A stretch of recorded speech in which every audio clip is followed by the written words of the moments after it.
Halo, assalamualaikum warahmatullahi wabarakatuh. Jumpa lagi dengan saya Eko Rori, tentunya di Waspada Online Podcast YouTube. Jadi buat kalian semua, hari ini saya sudah ketemu atau sudah kedatangan tamu yang sangat luar biasa.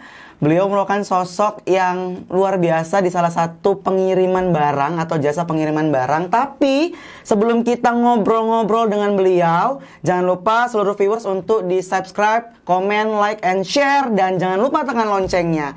Oke, tanpa menunggu lama-lama, ini dia kita sambut bintang tamu kita di hari ini ada Bang Fikri. Halo Bang Fikri, apa kabar? Luar biasa. Luar biasa. Bang Fikri ini merupakan Kepala Cabang JNE Medan ya Bang? Ya, benar? betul. Gimana kabarnya hari ini? Baik Bang? Baik, sehat.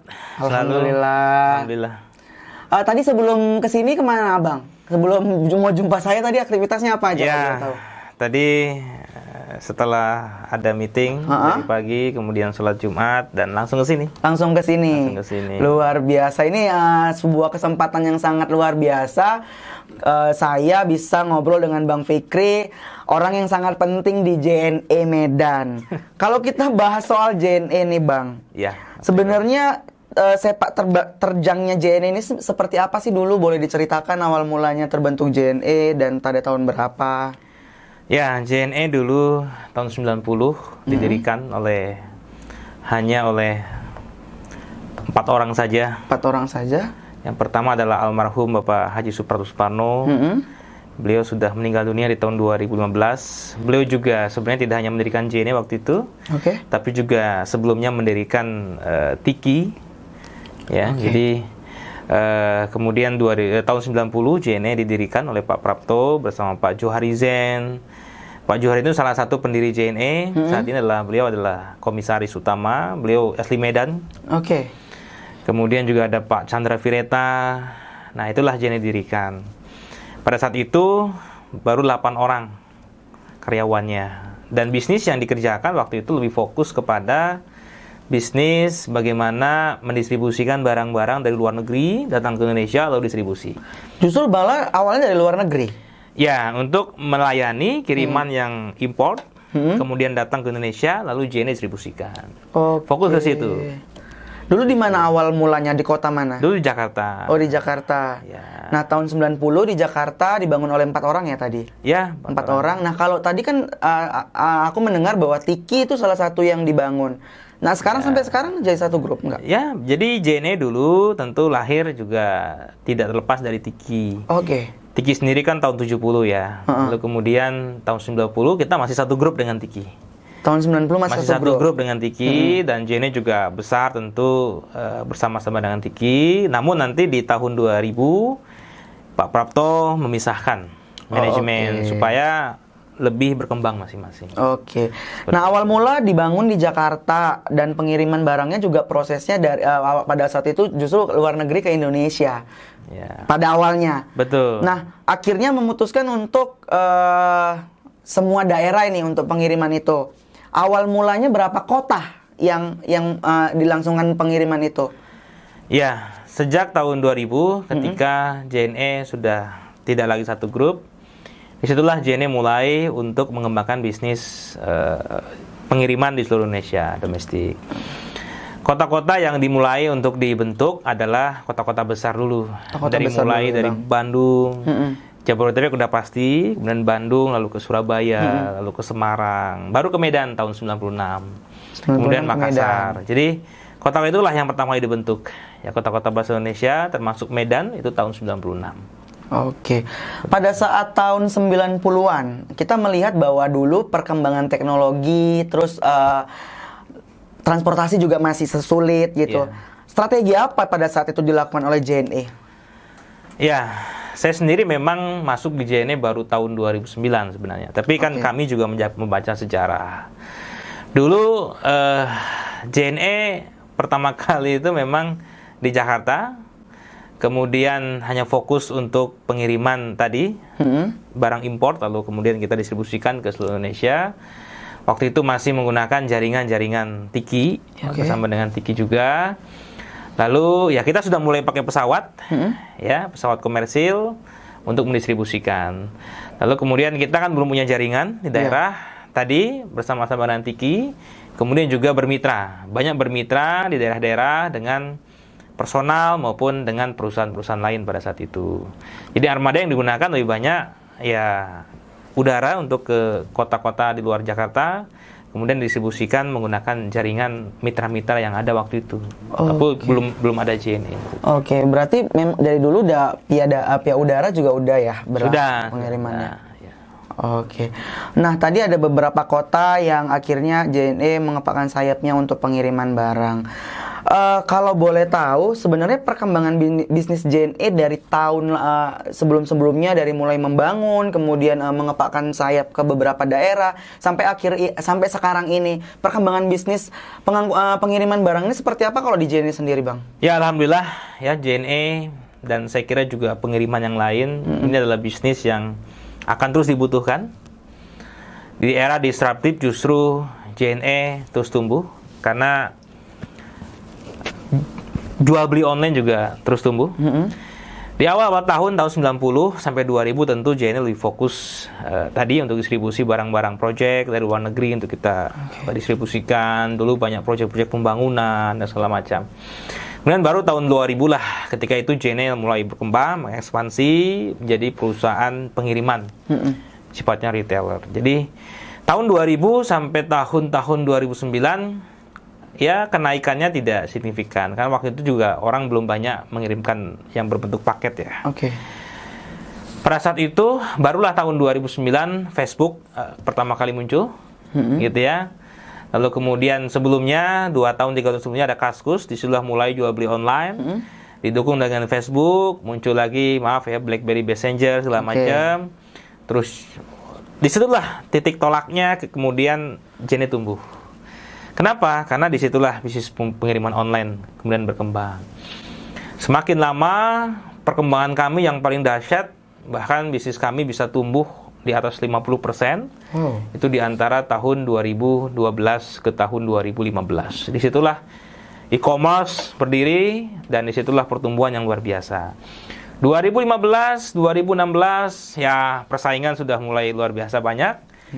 Dulu kami mungkin hanya bersaing dengan beberapa kompetitor, tapi karena bisnis pengiriman juga e-commerce tumbuh, sehingga banyak perusahaan-perusahaan, tidak hanya nasional tapi juga multinasional dan asing yang masuk, sehingga luar biasa kompetisi, tapi tetap kita tumbuh. Tapi pertumbuhannya memang tidak sebesar di antara tahun 2012 sampai 2015. Kita tumbuh setelah 2015 itu, tumbuhnya ya di angka 25-30%. Sampai 2015, 2016, memang ada sedikit turun. 2018, karena waktu itu terjadi resesi ekonomi global. 2015 kita hanya tumbuh sekitar 15%-an. Nah, 2015 ke 2019 itu juga pertumbuhannya luar biasa. Naik lagi di angka-angka 30%. Nah, kalau bicara hari ini, Mas Eko, ketika 2020 sebenarnya saya kira semua bisnis juga sudah mentargetkan yang tinggi. Kami juga punya target tahun 2020 ini tumbuh sekitar 30% juga. Tapi kita tidak tahu ternyata musibah Covid datang ke Indonesia dan di awal-awal kuartal pertama kita menurun sebenarnya.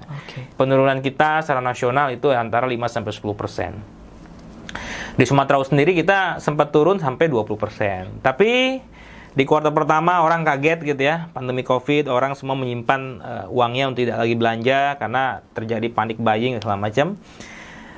Tapi memang di sisi memang ada pertumbuhan pengiriman di APD, gitu ya, alat kesehatan dan makanan.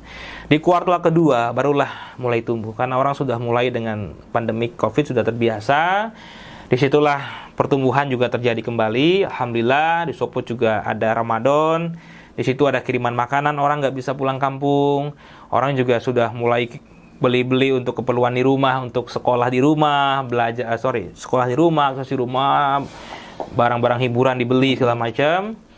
Lalu yang menarik, Covid justru ya tanpa kita tentu mengurangi rasa empati ya buat teman-teman pengusaha yang lain yang memang bisnisnya bukan turun atau ada yang bangkrut.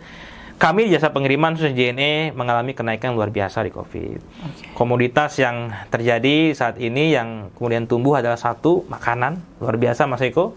Karena tadi orang semua tidak banyak bergerak antar kota sehingga makanan, terutama yang makanan-makanan yang tahan lama seperti rendang Mas Eko. ikan asin dari Tanjung Balai, dari Asahan itu banyak dikirim. Kemudian sekarang itu kan orang semua mencari imun-imun ya, mencari obat-obat untuk imun dan herbal. Sekarang tumbuh semua jahe merah di beberapa kabupaten di Sumatera Utara. Akhirnya pengiriman jahe merah juga luar biasa. Herbal-herbal karo yang terkenal juga sekarang tumbuhnya luar biasa. Bahkan yang menarik Mas Eko hari ini, jadi orang semua kan bertuntut untuk survive. Ada salah satu tren contoh ini ya, saya kira juga peluang bagi yang lain. Supaya pada saat COVID ini justru kita mengambil sebuah peluang yang tak pernah terbayangkan sebelumnya. Di Bahorok, Mas Eko, kita tahu di sana itu ada kumpulan kelompok yang pekerjaan sehari-harinya adalah sebagai guide. Ya, guide untuk wisatawan asing segala macam. Ketika ditutup Bahorok, mereka tentu tidak bisa bekerja. Betul. Tapi mereka tidak berhenti karena mereka sudah terbiasa di hutan. Mereka ada satu potensi yang dulu pernah terkenal, aglonema gitu ya, aglonema dulu terkenal banget. Nah, akhirnya dia coba aglonema yang ada di hutan-hutan Bahorok itu dijual. Wah. Nah, jadi ini kami punya agen Mas Eko. Di sana itu punya agen yang biasanya kalau tidak seperti ini, itu paling penjualannya karena di desa ya, paling sebulan tuh nggak lebih dari 500.000 Mas Eko. Oke. Itu berbagai jenis aglonema. Iya. Karena saya kebetulan pecinta bunga dan bunga ya. Kalau nggak salah, kalau di Bukit Lawang itu namanya aglonema rotundum Aceh ya. Itu nah, mungkin itulah gitu kan. Dan itu pengirimannya, maksudnya itu cukup. Tadi kan Abang bilang bahwasanya ketika mereka sudah tidak bisa jadi guide karena wisatawannya kurang, akhirnya mereka memutar ide nih. Betul. Untuk juallah si bunga itu. Jual bunga itu. Dan pengiriman bunga justru meningkat di JNE. Meningkat. Luar biasa. Jadi yang biasanya agen kami di Bahorok itu cuma 500.000 sebulan penjualan ongkos kirimnya, sekarang bisa sampai 16 juta per bulan. Drastis sekali. Jadi artinya apa? COVID di satu sisi mereka mencari survive, mencari pekerjaan baru, mencari potensi baru. Yang kedua, customer behavior sekarang adalah orang kan di rumah. Sekarang bunga laku Mas Eko, karena semua di rumah, akhirnya tanam bunga, hidroponik, pelihara ikan. Jadi nyambung kondisi ini antara si penerima dengan memang di sini para orang itu memang mencari ide untuk dijual. Dan ini contoh satu saja.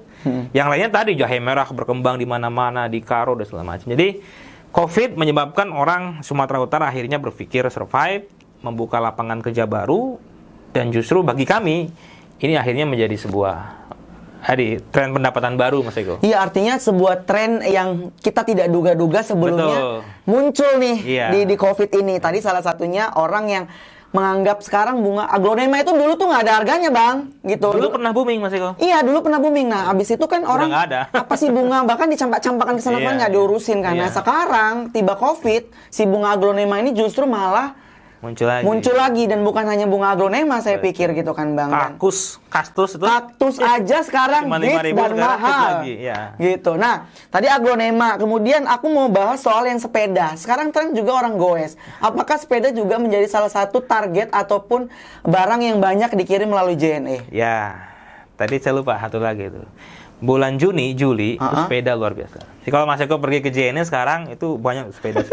Pengiriman sepeda. Ya, jadi sepeda luar biasa. Tapi mungkin sepeda kan temporer ya Mas Eko. Benar. Sepeda temporer. Tapi 2 bulan ini luar biasa sepeda hampir setiap hari. Pengiriman sepeda kami dari Medan ke kota-kota di Sumatera Utara atau Medan dari ke luar kota yang mungkin di sana stoknya udah habis kali ya. Akhirnya dari Medan ada dijual semua. Sepeda itu menjadi komoditas sekarang ini. Kita kirim. Nah, pada saat saya membaca beberapa artikel mengatakan bahwasannya ketika pandemi beberapa bulan yang lalu sampai sekarang sebenarnya kan Bang, tren belanja online ini meningkat Bang. Bukannya justru itu membuat si JNE ataupun jasa pengiriman itu semakin beludak akan pesanan? Iya betul. Di awal tahun, kuartal pertama, Januari sampai Maret, ketika pandemik masuk, kemudian apalagi April, penjualan online turun semua Bang itu. Jadi semua turun karena orang semua memilih untuk memprioritaskan uang itu untuk menyimpan. Ya, tapi setelah itu justru meningkat. Kenapa? Karena mungkin orang sudah settle, sudah terbiasa dengan COVID, ya. Kemudian juga akhirnya kebutuhan mereka, bahkan yang dulu nggak pernah pesan online, seperti alat mandi gitu Mas Eko ya. Karena dulu kan alat mandi tinggal pergi ke retail gitu ya, ke depan. Nah, sekarang orang kan malas keluar, sehingga justru itulah yang kemudian meningkat kebutuhan alat mandi, kebutuhan juga hiburan di rumah seperti tadi mainan anak itu meningkat luar biasa saja. Yang turun passion, karena passion orang karena nggak bepergian gitu ya, akhirnya ya udahlah nggak usah beli baju, tapi beli-beli yang seperti itu yang laku akhirnya Mas Eko. Hiburan-hiburan lah, elektronik semua itu yang laku sekarang. Tumbuh online ya, dan ya tumbuh di beberapa e-commerce juga tumbuh semuanya setelah bulan Mei. Oke, kalau kita bicara soal tadi tren belanja, akhirnya JNE juga mengalami penumbuhan, tumbuh untuk perkembangan bisnisnya, dan banyak kasus justru ditemukan ketika banyaknya orang-orang belanja online terus melakukan pengiriman. Nah, kemarin kan alasannya karena penerbangan kan dibatasi pada saat itu. Nah, si JNE ini menyiasati si pengiriman barang, kan estimasi kalau ekspres di JNE kalau nggak salah itu sekitar 1 hari 1 malam ya kalau nggak salah Bang. Paling reguler itu sekitar 3 hari sampai 4 hari. Nah, pada saat pandemi otomatis kan ini berpengaruh nih pengiriman. Seperti apa JNE mengatasi ini? Ya, satu, JNE memang sudah 2 tahun ini terutama dari Medan ya, kita memang tidak kemudian bergantung 100% kepada transportasi yang reguler, komersial. Kita sudah memang mempunyai pesawat charter. Jadi ketika pandemi COVID, kemudian PSBB 24 April waktu itu, kita sudah siap dengan pesawat sewa kami, dan kemudian kita tambah pesawatnya sehingga pengiriman lancar-lancar saja. Kemudian juga kita antisipasi dengan armada darat, Mas Eko. Jadi armada darat kita betul-betul maksimalkan. Ya, memang selama ini juga kita darat dari Sumatera sampai Jawa dan Bali juga setiap hari ya. Nah, pada saat COVID, kita juga itu menambah transportasi darat. Jadi udara tetap jalan dengan pesawat fighter kami untuk sewa, darat juga kita maksimalkan, Mas Eko. Gitu. Karena pada saat COVID justru yang meningkat juga satunya adalah APD dan alat kesehatan. Salah satunya hand sanitizer itu kan nggak bisa pakai udara, Mas Eko. Benar. Jadi semua kita pakai darat yang seperti itu. Jadi nggak ada masalah. Memang ada gangguan karena memang tentu di beberapa lokasi harus ada pemeriksaan segala macam. Tapi alhamdulillah, Mas Eko, kita adalah bisnis yang salah satu bisnis yang memang diberikan keleluasaan oleh pemerintah bisa mengakses daerah semuanya walaupun PSBB. Bahkan memang pemerintah sangat mendorong kami untuk beroperasi karena orang kan sedang butuh-butuhnya pengiriman. Benar. Itu Mas Eko. Jadi no problem sih sebenarnya. Nggak jadi masalah ya sebenarnya pada dasar. Nah, artinya kan pasti berpengaruh nih Bang untuk estimasi waktunya. Pernah dengar komplainan atau cuitan-cuitan para customer yang merasa kenapa barangku lama kali gitu?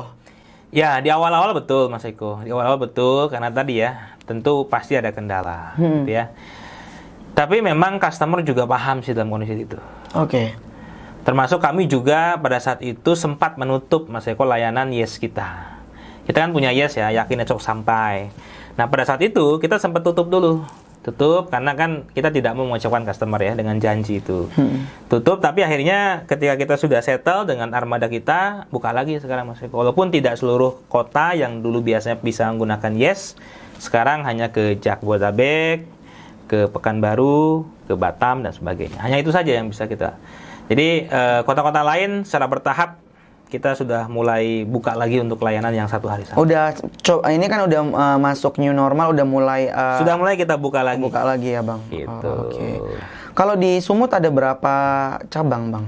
Di Sumatera Utara, kita di setiap kabupaten ada, Mas Eko. Setiap kabupaten ada. Jadi kalau Sumatera Utara ada 32 kabupaten selain Medan, ya kita di 32 ada.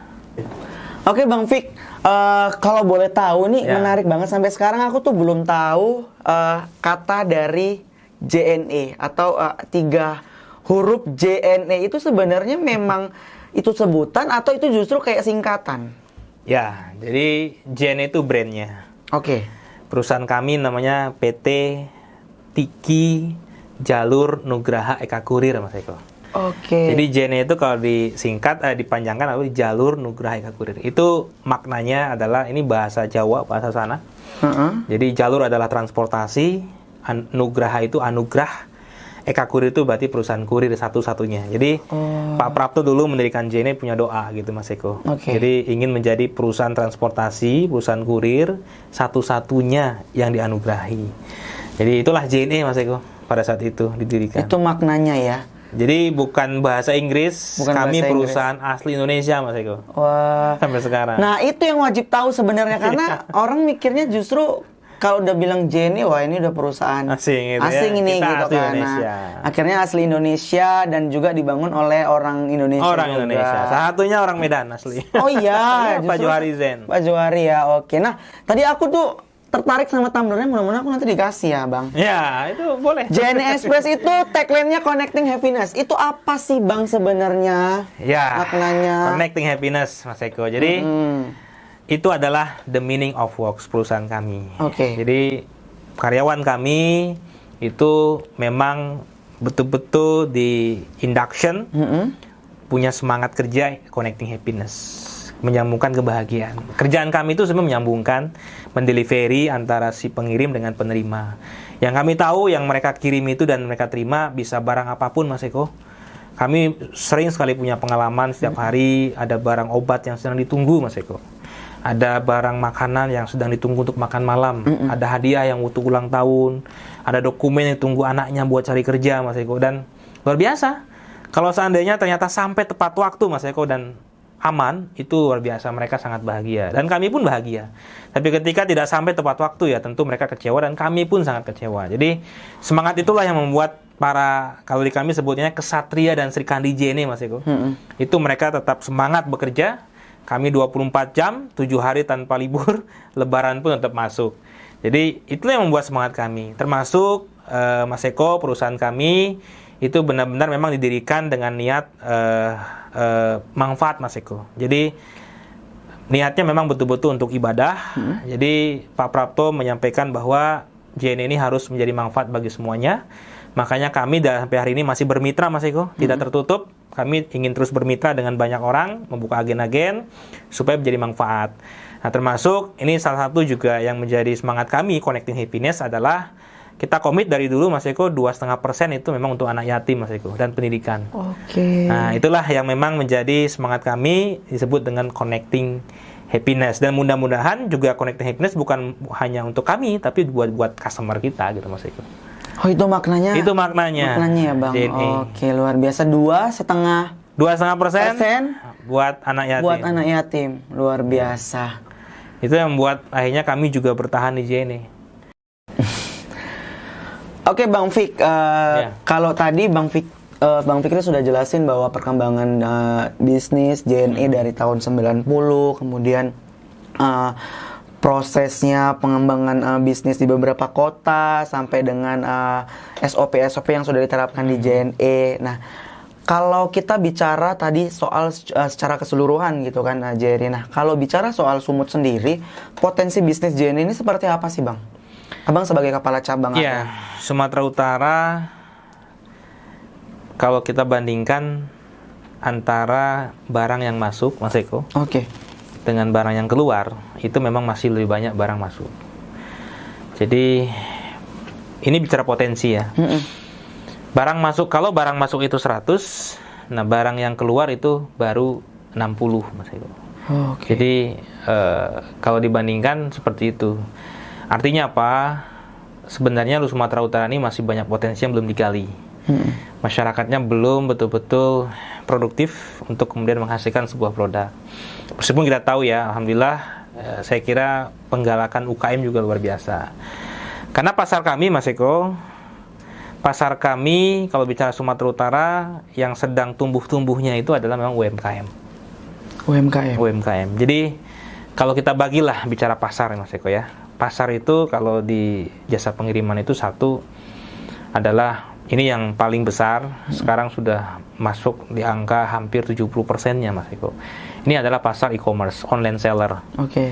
Online seller ini ada yang mereka berjualan di media sosial, ada juga memang yang banyak berjualan di marketplace. Jadi inilah pasar terbesar sebenarnya, jasa pengiriman sekarang. Jadi ya apa saja yang dijual dengan berbagai komoditas. Nah, baru setelah itu sebenarnya corporate ya, karena memang trennya sekarang orang juga nggak kirim-kirim dokumen, semua sudah digital, sehingga corporate ya di angkanya nggak lebih dari 10% sekarang corporate kita. Adapun banyak juga sampel-sampel segala macam. Jadi, nah sisanya apa? Sisanya retail. Sisanya retail ya orang antara orang saudara ke saudara kirim makanan segala macam. Jadi sekarang pasarnya adalah e-commerce. Nah, e-commerce termasuk UMKM karena UMKM juga sudah mulai bergerak digital ya. Benar-benar. Jadi pasarnya seperti itu Mas Eko di Sumatera Utara. Cuman memang tadi antara barang masuk dengan barang keluar masih banyak barang masuk. Artinya apa? Masyarakat Sumatera Utara masih banyak konsumtif dibandingkan produktifnya. Tapi saya yakin Mas Eko, apalagi dorong dengan COVID ini kan sebenarnya memaksa gitu ya, memaksa dengan cepat orang mau jualan online. Betul. Nah itu. Akhirnya mereka berpikir gitu ya, bagaimana bisa jualan online. Itulah barangkali sekilas gitu ya, bahwa bicara pasarnya. Memang pasar didominasi saat ini masih di Medan. Masih di Medan ya? Masih di Medan. Ya, Medan itu masih mendominasi sebesar 75% Mas Eko pasar kami. Sisanya baru terbagi-bagi di seluruh kota kabupaten di seluruh Sumatera Utara. Udah hampir ada di seluruh kabupaten kota di Sumut. Semua ada. Semua ada di ya, 32 kota kabupaten selain Medan sudah ada semua JNE. Semua sudah ada si JNE ini ya. Nah, kalau tadi bicara soal UMKM, nah menarik sih. Saat ini memang UMKM juga lagi naik-naiknya ini. Iya, lagi banyak program juga. Produk apa sih Bang yang paling banyak? Makanan. Makanan ya. Ya. Oke. Makanan sekarang tumbuh, gitu ya. Ya kalau di Medan kita juga tahu lah ya, banyak produk yang dari Medan seperti bolu dan sebagainya. Nah, jadi yang sekarang sedang bertumbuh Mas Eko satu, kopi. Kopi. Ya, di Sidikalang, Tebing Tinggi, di Samosir juga muncul sekarang kopi baru yang udah lama kopi. Lintong di Dolok Sanggung. Benar-benar. Di Tabaksel juga banyak kopi. Termasuk Nias juga sekarang berkopi. Kopi Sumatera Utara luar biasa, digemari banyak orang di seluruh Indonesia. Oke. Yang berkembang kopi sekarang Mas Eko. Kopi ya. Jadi yang kedua adalah sekarang yang sedang berkembang juga produk-produk olahan yang bukan dari kopi, gitu ya. Dari makanan-makanan komoditi pertanian khas. Contoh, kalau di Padang Sidempuan ada salak. Sekarang salak sudah dibuat seperti bolu salak segala macam. Jadi terus kemudian juga ini. Justru pada saat COVID meningkat tajam ini. Itu andaliman Mas Eko.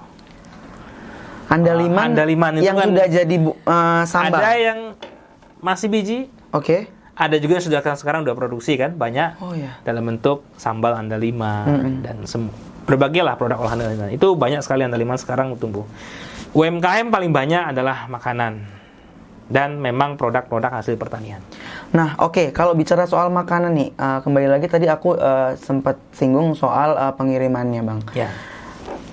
Kita memberikan informasi nggak kepada customer yang akan mengirimkan makanan? Karena aku pernah beberapa kali, nggak beberapa kali sih, kemarin kebetulan aku kirim makanan ke Jakarta. Ya. Tapi bentuknya ini si dendeng nih. Dendeng ya. Dendeng. Memang sih mereka nyarankan untuk tidak dikirim karena kalau proses karena kan CS itu tidak ada pada saat itu kan agak di closing dulu ya, betul, yang ekspres. Jadi memang bisanya reguler gitu kan. Nah, mereka memang nyarankan untuk tidak nggak usah dikirim daripada nanti sampai sana tuh basi bahasanya kan. Nah, kalau sekarang seperti apa, Bang? Apakah kita menyarankan maksudnya kita kasih tahu sama customer, "Bu, makanannya apa, Bu? Ini. Kita sudah punya klasifikasinya nggak? Oh, ini makanan ini boleh. Kita nyarankannya 1 hari, boleh nyarankan seperti apa, Bang?" Jadi pada prinsipnya semua makanan boleh. Oke. Ya, semua makanan boleh. Namun tadi kita kan punya estimasi waktu ya. Jadi ada yang yakin langsung sampai, ya sekarang sudah dibuka lagi di beberapa kota. Ada juga yang reguler. Reguler pun kita punya estimasi waktu. Ya, contoh, katakanlah ini nggak ada yes nih Mas Eko. Yaitu adalah misalkan ke Makassar. Makassar nggak ada yes. Dari sebelumnya pun nggak ada yes, gitu ya. Makassar itu estimasi kami itulah 2-3 hari kerja. Nah sekarang kalau dendeng biasanya misalkan berapa hari dendeng tahannya? Dendeng paling ya 4 hari ya kalau yang pakai ini kelapa itu ya. Nah kalau pakai kelapa ya, kalau nggak pakai kan lebih tahan ya. Lebih tahan. Nah kalau dendeng 4 hari ya mestinya bisa ke Makassar. Tinggal masalah packaging. Oh oke. Makanya di beberapa counter kami yang sudah besar itu disediakan plastik yang khusus makanan tuh apa namanya? Yang kedap udara. Oh, oke. Nah, itu disiapin itu supaya nanti bisa dikirim dengan mudah. Jadi, kalaupun tidak pakai Yes, ya tinggal lihat estimasinya. Ya, namun bedanya Mas Eko, kalau Yes memang kita ada jaminan. Ada jaminan. Jaminannya tidak hanya ongkos kirim kembali, tapi kalau makanan jaminannya ketika basi kita ganti Mas Eko. Oh, gitu. Itu Yes. Tapi kalau reguler memang tidak ada jaminan. Sehingga memang betul. Tim kami menyampaikan supaya customer juga diedukasi dan tidak kecewa gitu ya, daripada dipaksakan nanti kecewa, kan lebih baik kita kasih tahu kondisinya seperti ini, jangka waktunya seperti ini, kalau deng-dengnya Mas Eko kayaknya lebih dari ini deh. Nah, itu seperti itu. Oke.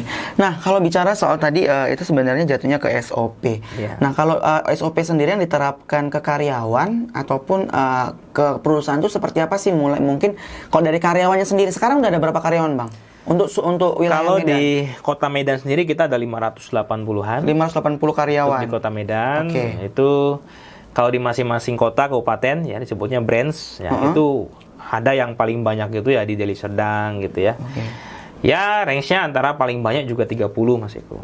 30 Jadi ya 10 sampai 30 orang per kabupaten. Itulah jumlah karyawan kami. SOP seperti apa nih Mas Eko? SOP-nya maksudnya dari mulai si barang itu datang, kemudian prosesnya diapain, kemudian maksudnya apakah ada penumpukan sekian hari langsung baru dikirim atau seperti apa? Jadi ini kita pengen mengedukasi masyarakat supaya tahu nih, Bang. Karena orang mikirnya kan barang dikasih, dikirim, kenapa sih barangku nggak nyampe-nyampe nih gitu kan? Prosesnya sih sebenarnya jatuhnya. Jadi barang Mas Eko kita klasifikasikan. Pertama adalah ada barang yang biasa. Biasa itu artinya dia tidak tergolong barang yang high value. Ya, artinya biasanya kita batasi dengan harga. Kalau masih di bawah 1 juta berarti kita anggap belum high value.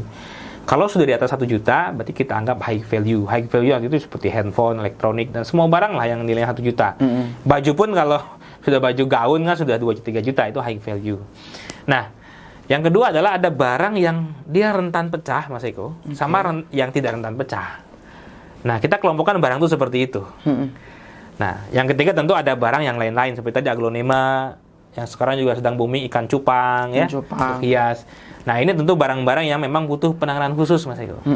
Apa penanganan khususnya? Seperti karantina tanaman, karantina hewan, ikan, dan sebagainya. Nah, jadi pertama kali pada saat datang, tentu tim kami harus bertanya, ini barangnya apa? Itu jelas. Ini barangnya apa, harus dijelaskan oleh customer. Nah, customer harus memberikan penjelasan yang sebaik-baiknya. Kenapa? Masing-masing barang itu tentu berbeda perlakuan, Mas Eko. Karena kami punya layanan untuk betul-betul memastikan barang itu aman sampai. Karena berdasarkan jenis barangnya. Jadi pertama kali barangnya apa dulu. Nah, kalau barangnya high value, maka kami biasanya ada asuransi, Mas Eko, untuk menjamin ketika terjadi musibah, force majeure gitu ya. Kalau barangnya itu mudah rusak, maka kita ada standar packaging, Mas Eko, supaya barangnya aman. Nah, tadi kalau barang-barang tertentu seperti yang makanan, tanaman, hewan, tentu ada proses karantina yang harus kita proses, gitu ya. Ada juga barang-barang jenis seperti DG, dangerous good. Nah, seperti kemarin banyak hand sanitizer. Tentu kita harus tahu, diceritakan. Karena jangan sampai nggak cerita, akhirnya nyampe ke bandara ditolak. Akhirnya kan jadi gagal. Kalau cerita sebenarnya kita punya packaging khusus supaya barang bisa berangkat lewat bandara. Kalaupun tidak bisa, pakai darat saja bisa. Jadi itulah jenis-jenis barang. Pertama itu. Nah, kemudian kalau perlu kita buka bersama, Mas Eko. Jadi kalau sudah high value, kita buka bersama supaya tahu nilainya, lalu kita catat gitu ya. Kemudian kalau sudah rusak, kita juga harus buka supaya tahu kondisinya pada saat pengiriman. Nanti kalau ada kerusakan kan bisa kita lihat rusaknya apa. Jadi setelah dibuka, kemudian ya sudah transaksi, mau kemana dan segala macam, kita timbang, mau pakai servis apa, sudah. Itu berangkat, Mas Eko, dan standar kami, Mas Eko, tidak pernah ada penundaan, Mas Eko. Makanya namanya JNE Express. Express itu artinya barang itu tidak boleh ditunda. Berapapun jumlah barangnya kami tidak boleh tunda, Mas Eko. Terus harus bergerak. Jadi nggak ada penundaan. Nah, seperti itulah kira-kira kalau customer datang, dan yang paling penting buat customer apa? Tadi selain jujur ya mengatakan, juga masalah termasuk nilainya tadi. Nah, kalau makanan biasanya ditanya, basinya berapa lama? Harus benar-benar disampaikan. Nah, satu lagi, Mas Eko, jangan lupa alamat. Jadi alamat harus jelas dan nomor handphone yang paling penting. Itu yang paling penting. Karena apa? Banyak yang gagal di sana gara-gara alamatnya kurang jelas. Kalaupun alamat kurang jelas masih ada nomor handphone bisa kita telepon.